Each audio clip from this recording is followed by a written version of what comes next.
Interesting. We've had Stephen Woodworth, the Conservative backbench MP, on the show a couple of times. His bill, which is really about abortion, he would say not, but it's about when human life begins. It's been postponed. But before it did, we were getting emails leaked, shall we say, from various MPs and people in Ottawa that enormous pressure was being brought to bear on MPs to vote against this. Which, you know, it's meant to be a free vote, according to conscience, for goodness sake. MPs aren't just robots. Jack Fonseca is from Campaign Life. He joins me here in studio. We knew this would happen, though, surely. Yeah, I'm not surprised. Stephen Harper has been consistent, at least on the abortion issue, throughout his career. He's always said to him, it's not an issue he wants to touch. He doesn't feel it's a winning issue in his view, and that's unfortunate.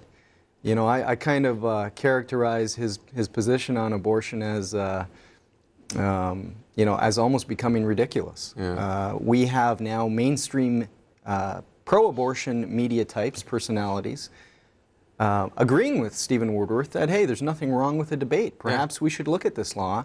And he's taking Harper is taking the radical, he's aligning himself with the radical far-left extremists of the pro-abortion lobby that say, no debate. Yeah. No, we don't want to know about science. Please stop the science, hide it. Yeah. But that's a very good point, because I understand Steve's position here, because if he mentions the abortion word, people just jump on him as though he's denied the Holocaust or something, jump on him, you know, and attack him.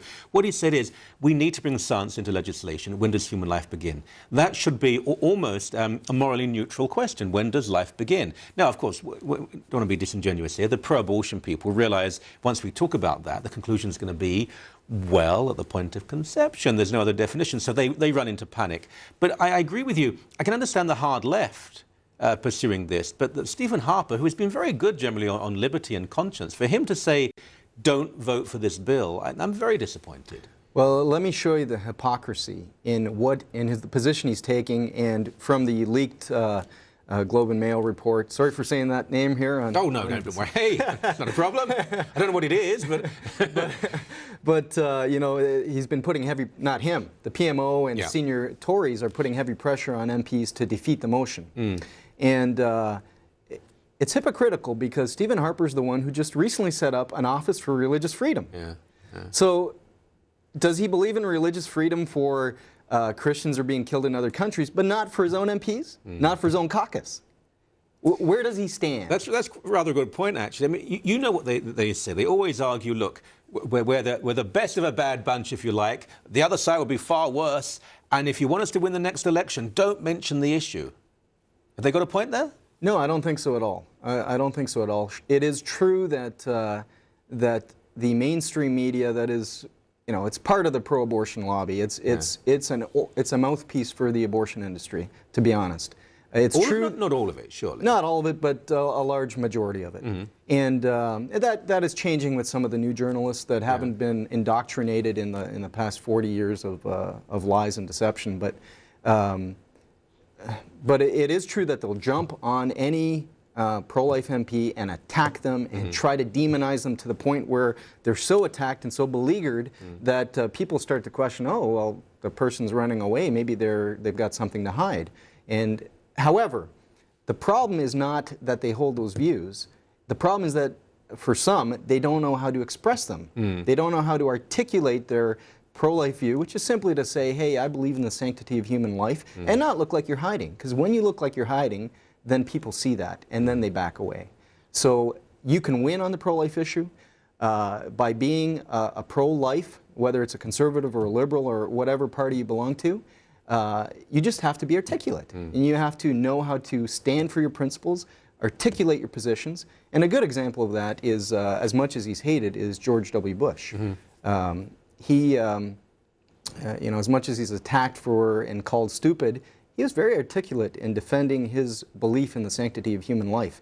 And it won him votes, not cost him. Of course, he could have just done a Barack Obama and said, I spoke to my children. Well, they were grown up by that point. But my kids said, Daddy, we think abortion is wrong. I'm sure he would have then been lionized by the media. Yeah, you're quite right, though. If you do make the point...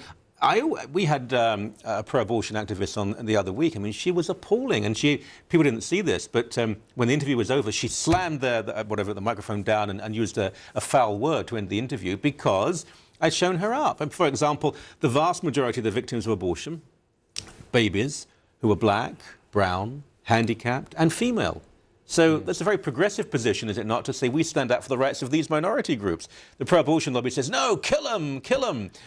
And the most striking example of their lack of compassion for the plight of women, despite their argument that they're standing up for women, is this revelation of sex selection abortion. I know. We're talking about female gendercide, where baby girls, the Canadian Medical Association Journal came out this year with 2 reports showing that baby girls are being targeted in the womb for extinction, for being killed by their parents via abortion. And what happened? Did the pro-abortion lobby stand up and say, we defend women's rights, stop killing the women? No. They said, leave it be. Do they stand for women?